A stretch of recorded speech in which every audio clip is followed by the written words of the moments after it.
किस लिए आना हुआ? आज माननीय सांसद राज्यसभा सांसद संजय भैया और हमारे प्रदेश अध्यक्ष इमरान लतीफ़ जी के निर्देशन में गोंडा में समीक्षा बैठक की गई है, जो कि सप्ताह के हर रविवार पहले होती थी। आज दूसरे रविवार को हुई है और हमारी जो जिला कार्यकारिणी है उसको समीक्षा बैठक के लिए यहाँ बैठा गया है। कुछ निर्देश पार्टी कार्यालय से आए हुए थे, उसी की समीक्षा के लिए हम लोग इकट्ठा हुए हैं। क्या हुआ? कौन कौन इसमें पदाधिकारी हैं? हमारे जिला अध्यक्ष हैं और हमारे प्रदेश से दिग्गज पांडे भैया हैं, महासचिव जी हैं, कुछ विधानसभा प्रभारी हमारे साथ में हैं और इस बैठक में जो महत्वपूर्ण बिंदु रखे गए पार्टी संगठन विस्तार के लिए, कुछ लोकल मुद्दे हैं उसके लिए रखे गए हैं।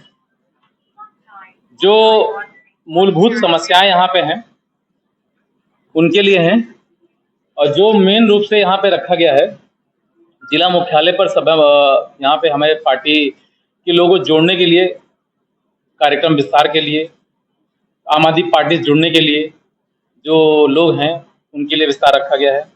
स्वच्छता अभियान बहुत तेजी चलाने के लिए लक्ष्य रखा गया है। लगभग हर महीने में 30 से 35,000 लोग जुड़ने का अनुमान यहाँ पे है, जिसके लिए बहुत तेजी से कार्यक्रम चलाया जा रहा है और एक खुली बैठक कार्यक्रम रखने के लिए गया है। और यहाँ पे विधानसभा कार्यकारिणी आज भंग की गई है, एक नई कार्यकारिणी फिर से बनाई जाएगी, इसलिए यहाँ बैठक रखी गई। भंग की गई है कार्यकारिणी, उसमें क्या काम नहीं हो रहा था या नहीं कर रहे थे? नहीं, कार्यकारिणी में लोग काम कर रहे थे, लेकिन नए लोगों को भी मौका देना है। कुछ युवा साथी भी जुड़े हैं, जिम्मेदारियां लेना चाहते हैं, कुछ साथी हमारे प्रमोट होके आगे जा रहे हैं, इसलिए कार्यकारिणी भंग की गई। और जैसे कि मनीष सिसोदिया उप मुख्यमंत्री की रिहाई हुई है जी, हमारे जो राष्ट्रीय नेता हैं, दिल्ली की शिक्षा के जनक, दिल्ली का शिक्षा मॉडल जो विदेश के लोग देखने आते हैं, वो शिक्षा जनक मनीष सिसोदिया जी जेल से रिहा हुए हैं। माननीय न्यायालय का बहुत बहुत धन्यवाद है। आज बाबा साहब की संविधान से वो जेल से बाहर आए हुए हैं, क्योंकि मोदी जी बिल्कुल नहीं चाह रहे थे वो बाहर आए। अगर मोदी जी किसी से डरते हैं तो एक आम आदमी पार्टी से डरते हैं।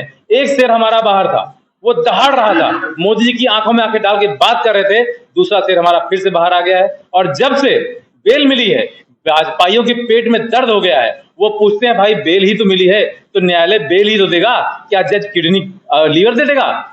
उनको नहीं पता इस बारे में। लेकिन आज आप देख रहे हैं जो स्थिति बीजेपी ने बना रखी है देश में, भ्रष्टाचार चरम सीमा पे है, शिक्षा की कोई बात नहीं करता है, पेपर लीक हो जाते हैं, गुंडे माफियाओं को ये पनाह दे रहे हैं। उनकी नाक में दम करने के लिए हमारा नेता बाहर आ चुका है और बहुत ही जल्द हमारे अरविंद केजरीवाल जी बाहर आएंगे और बीजेपी का नाक को दम कर देंगे।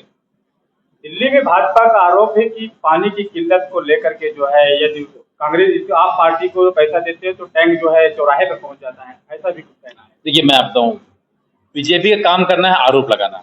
दिल्ली में 42,000 किलोमीटर की पाइपलाइन बिछाई गई है आम आदमी पार्टी के द्वारा, 26,000 किलोमीटर सीवर काम किया गया है, अनाधिकृत कॉलोनियों में पानी बिछाई जा रही है। ये दिल्ली की जो बीजेपी के नेता हैं, यही जल निगम में जाके तोड़फोड़ करते हैं और यही वीडियो बनाते हैं, सरकार को बदनाम करने का काम करते हैं। इनको ये लगता है कि दिल्ली की जनता बेवकूफ है, उसको बेवकूफ बना रहे हैं, लेकिन दिल्ली की जनता पढ़ी लिखी है। केजरीवाल को इसने 3 बार अपनी आंखों पर बैठा के रखा है और दोबारा चुनाव होने वाले हैं, फिर से जनता दिल्ली में केजरीवाल जी को अपनी सराखों बिठाएगी। इसी से बीजेपी डरी हुई है और उसको भय व्याप्त है कि कहीं बीजेपी एमसीडी का हाल ना हो जाए। एमसीडी में बुरी तरीके हार चुके हैं और दिल्ली भी इनके हाथ से पूरी तरह चली गई है और फिर से जा रही है, यही इनको समस्या है। बांग्लादेश में हो रही हिंदुओं के उत्पीड़न पर क्या कहेंगे? बांग्लादेश में जो उत्पीड़न हिंदुओं पे हो रहा है, हम मोदी जी से मांग करते हैं, 56 इंच का मोदी जी का सीना है, कम से कम जो यहाँ राम मंदिर मुस्लिम मस्जिद की राजनीति करते हैं, हिंदू मुसलमान करते हैं, कम से कम उनके बारे में सोचें। शेख हसीना जी यहाँ पे आ गई हैं और दिल्ली में जो तख्ता पलट हुआ है, कहीं ना कहीं मुझे ये लगता है कि कहीं ना कहीं मोदी जी का इसमें हाथ है। और जो उत्पीड़न चल रहा है वहां पे हिंदुओं ने खुद कमान कस ली है। एक शब्द नहीं उनके मुंह से छूटा, अभी यही हिंदू मुस्लिम राइट कराना होता, इनके मुंह से सब निकल जाता। आखिर क्यों नहीं बोल पाते मोदी जी? क्या दिक्कत है? मोदी जी महिला सुरक्षा नहीं बोलेंगे, मणिपुर में इतनी बड़ी हिंसा हो गई नहीं बोलेंगे, और दिल्ली में अभी देखिए IAS PCS कोचिंग में बच्चे मर गए और वहां पे पानी भर गया, इन्हीं की एमसीडी थी 15 साल पहले, कुछ नहीं किए। ये सिर्फ आरोप प्रत्यारोप लगाते रहते हैं, लेकिन इनका आरोप प्रत्यारोप जनता जान चुकी है और जनता बहुत अच्छे से इनको जवाब देना जानती है। हिडनबर्ग का आरोप है कि अडानी की कंपनी में सेबी प्रमुख का निवेश। हिडनबर्ग ने पहले भी रिपोर्ट दी थी, इससे पहले भी रिपोर्ट दी थी, लेकिन हिडनबर्ग की रिपोर्ट मोदी जी कहाँ मानते हैं? मोदी जी के दोस्त है ना अडानी जी। अडानी जी के एयरपोर्ट से 10,000 करोड़ की अफीम पकड़ी जाती, माफीम पकड़ी जाती।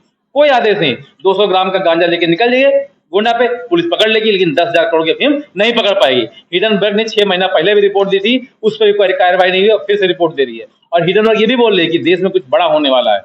मोदी जी नहीं सुन रहे हैं। मोदी जी को सिर्फ अपने दोस्तों का घर बनना है, उससे काम चलाना है।